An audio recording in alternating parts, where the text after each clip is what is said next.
I'm in love with a girl and her name is Chloe. This snooze of a theme. The Kwami Nuru's transmission is Moth's Kwami? Yes. He's celebrating his 3,500th cycle today. I find it hard to believe these immortal beings celebrate or even remember their birthdays. I barely remember my own birthday, and I'm only years old. Kwamis are able to communicate with their kind on their cycle or birthday, but we won't get another opportunity for a long time. See, a Kwami cycle lasts several hundreds of human years. You could find out where he is. How would you do that? The Kwamis must gather in the Miracle Box at a specific time. When would that be? Tonight. Because Master Fu doesn't want us Kwamis to leave our owner's sides. He says we have to be able to take action immediately if someone becomes akumatized. I get Fu's hesitancy, but finding Nuru should take priority over everything else. Who cares if one akumatized villain runs free when finding Nuru would mean no one ever gets akumatized again. Also, the Kwamis would be able to tell if someone was akumatized because Moth would be transformed. There's no risk of Ladybug and Cat Noir not responding, as Tiki and Plag would then return to their holders right away. And just so you know, I figured that out before it happened in the episode, so it's a reasonable thing to conclude even if you aren't a guardian who ought to know these things. Well, I'm afraid it might not work if I don't go. The more Kwamis that are present, the better chance we have of succeeding. Waze, Plag, and I had an idea. Plag and I would go and gather with other Kwamis inside the Miracle Box.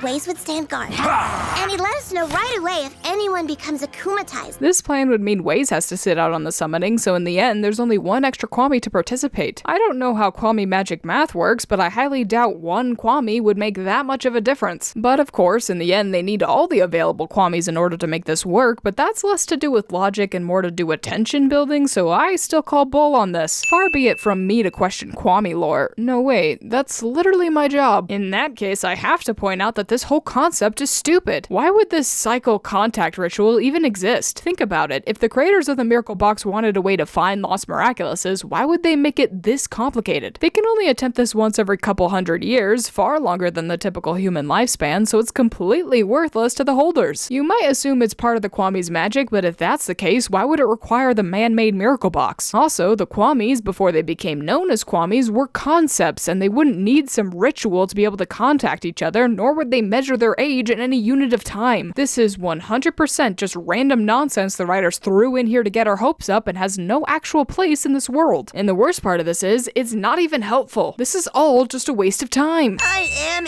exhausted. I'm off to bed. Good night, Plag. Plag not telling Adrian doesn't really fit with his character and also doesn't make sense. There's no universe where Adrian would forbid Plag from leaving anyway, so why not tell him? Where do you think you're going, Nuru? I just wanted to go out. Master, it's my birthday today. I thought... You obviously haven't grasped the rules, Nuru. We're going to have to make them even simpler. From now on, you won't be able to communicate at all. But Master... It was a joke, Nuru. I'm not that cruel. Thank you, Master. Once again, let's think back to the creators of the Miraculouses and ask ourselves why on earth they would give the holders the ability to control their Kwamis like slaves. The Kwamis existed before the Miraculouses and already wanted to help humans. There would have been no reason to enslave them. I'm starting to think this whole miraculous concept is a lot darker than it first appears. Change of plans, Nuru. So, Moth's powers work even when he's not transformed? Just when I thought his powers couldn't get any more nonsensical, the writers throw a curveball like this and somehow make it even worse. Hey, Waze, how's it going? Shh, you'll wake up Master. I find it extremely hard to believe that Fu would be asleep during such an important night. Sure, he sucks, but I don't think he sucks that bad. Are you implying one of these Kwamis brought a whole piano in here? Do you know how heavy those things are? Your owners were wise to give you permission to come. Yes, Seth, You forgot about the magic spell. We can't say our owners' names to each other, remember? Yes. Talk about exposition purely for the audience's sake. You do realize we could have figured that out without the heavy-handed explanation, right? Hamster. Marinette. Do you want to know my secret? Goes to bed, Fred. Yummy. I've always dreamed of gobbling up a baker. Why would Tom be affected by the sand only now and not the first time Sandboy passed over their house? Plag, wake up! Plag, no! Who turned you into a sock? Okay, I have to give them this one. That was funny. We must put our voices together in order to achieve this. Kwamis, sing! If this sounds weird, it's because they used the French audio and didn't re-record with the English actors. Also, why are they singing? Why not a chant or some catchphrase like how the Miraculouses generally work? Why singing, of all things? We won't make it, Sass. We are missing a few Kwamis. What if we brought Waze in? Okay, let's go.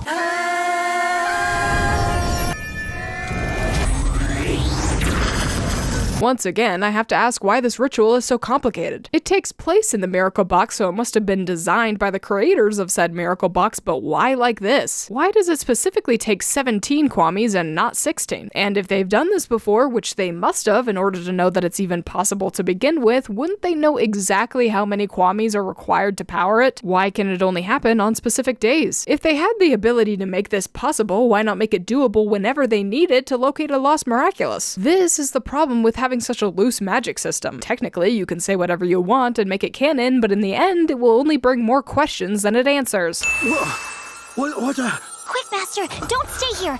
We are the ghosts of the Order of the Guardians of the Miraculous. Were you just about to force the Guardian of the Miraculouses to abandon said Miraculouses? Especially right when they're about to contact Nuru, who you know is being controlled by the villain? Are you trying to sabotage yourself, or are you just plain stupid? You caused our downfall and lost 2 Miraculous! It was not my fault. I did not do it on purpose. Yes, it was your fault. Your fault. Not your fault and not on purpose are two very different things. It was your fault, but I will admit that you didn't do it on purpose. Doesn't make what you did any better, though. This is a rather silly nightmare considering what actually happened. All of Fu's family and friends were eaten alive because of his actions. I would expect a lot worse than just 3 floating cloths. This is disastrous, Marinette. There's no way of communicating with the Kwamis when they are in their magic world. That seems like a massive design flaw. I suppose the creators of the Miracle Box were not only villainous, they were stupid as well. Although I guess everyone in this universe is stupid, so what can you expect? Also, there's no way that's true. If it was, why didn't Nuru and Dusu just stay in the Miracle Box rather than getting separated from the others? Apparently, they didn't have to go with their Miraculouses when they fell into that pit. Also, imagine Marinette takes a Miraculous from the Miracle Box only to discover that the Kwami that it belongs to wasn't paying attention and stayed in the Miracle Box. What's the point of having the Miraculouses if you can't summon the Kwami that pairs with it? And on that note, since it absolutely should be possible to contact the Kwamis inside the box, Fu should have been the one to stand guard so all the Kwamis could perform the ritual, since, as I said earlier, finding Nuru should be their top priority.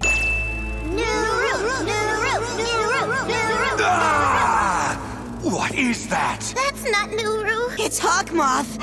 Keep singing. We must try to find out where he's hiding. It's me who's going to find you, little Kwamis.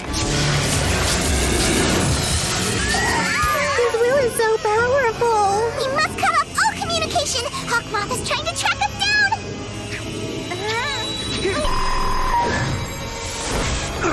I had the same thought earlier as well. With the two-way connection, Hawkmoth could easily turn the tables on them. Fu should have realized this was a possibility and moved the Miracle Box to a new location during the summoning, so if that did happen, he wouldn't end up revealing the location of his actual home. There were a lot of ways Fu could have planned this out to mitigate the risk, but he didn't do any of it because he's the true villain of this series. That's right, I'm back on the Fu hate train and it's time to tie this old man to the tracks and be rid of him once and for all. Also, the Kwami's not immediately cutting off the connection when they realized it wasn't Nuru is stupid. The fact that Hawkmoth can even overpower the will of 17 immortal magical beings is stupid. This entire summoning thing is stupid. In fact, it's so stupid that I've run out of new ways to describe how stupid it is. I just felt the Kwami somewhere on the right bank of the Seine. Find them, capture them. Kwami in sight. That's Cat Noir's Kwami. Capture it or follow it all the way to its owner. The Sandboy just checked in. Now nightmares can begin. I'm your worst nightmare. You failed. Maybe don't announce your presence to the magical being and instead follow it silently so it doesn't think to escape. Man, Hawkmoth, you must really want to lose. Cataclysm! No time for daydreaming. How did he manage to destroy all of those bars with only one cataclysm? Off-screen rechargings? That can't be it, since he doesn't even think to recharge before going off to fight the villain, which is extra stupid, by the way, and deserves an extra sin. Who's about to get a pretty magic duel?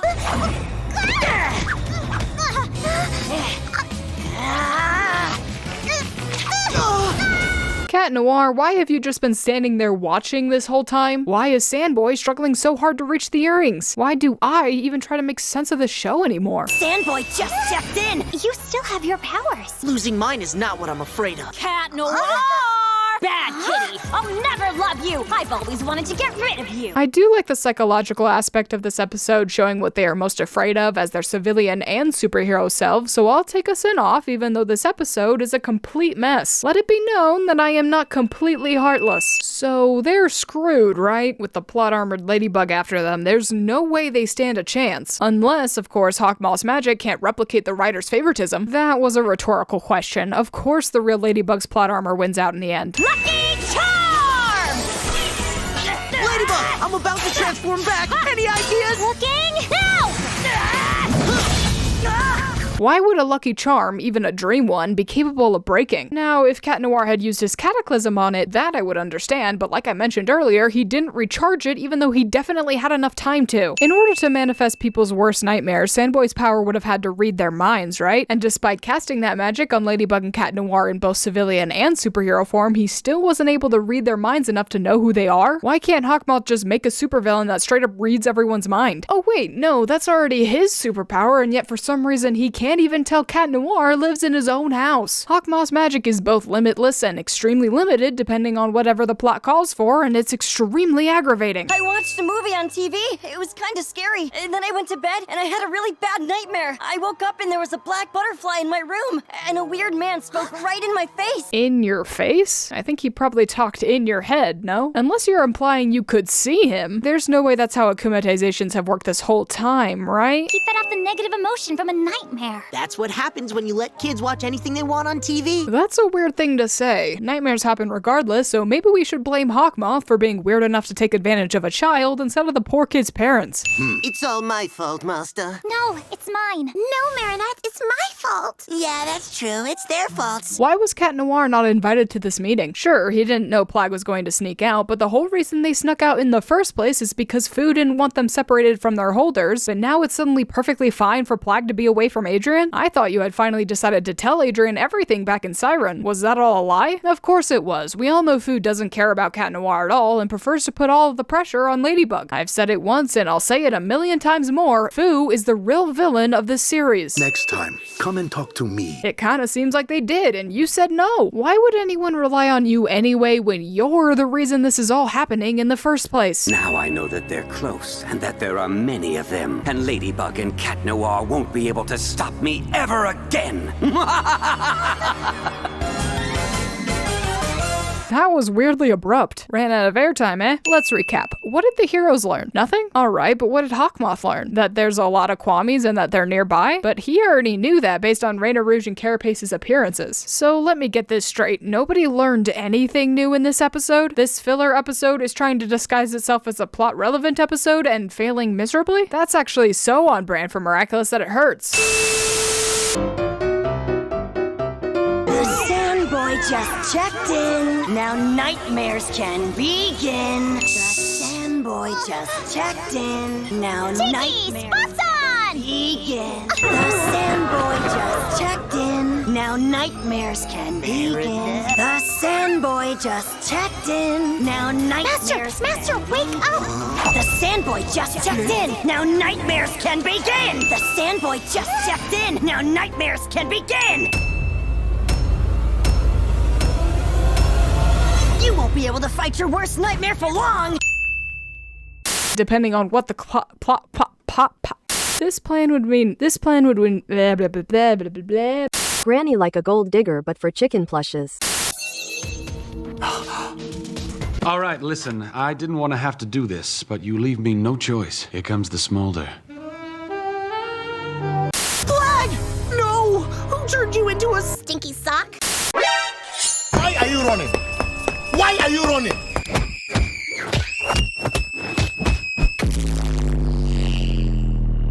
Easy! The world building is all over the place. Thank you to M.O.D.E, EmoBaest, Cast Creations, Skibidi Rizzler of the Tuff Mangoes, MC, Allie Onyx, and the original Starwalker for supporting the channel on Patreon.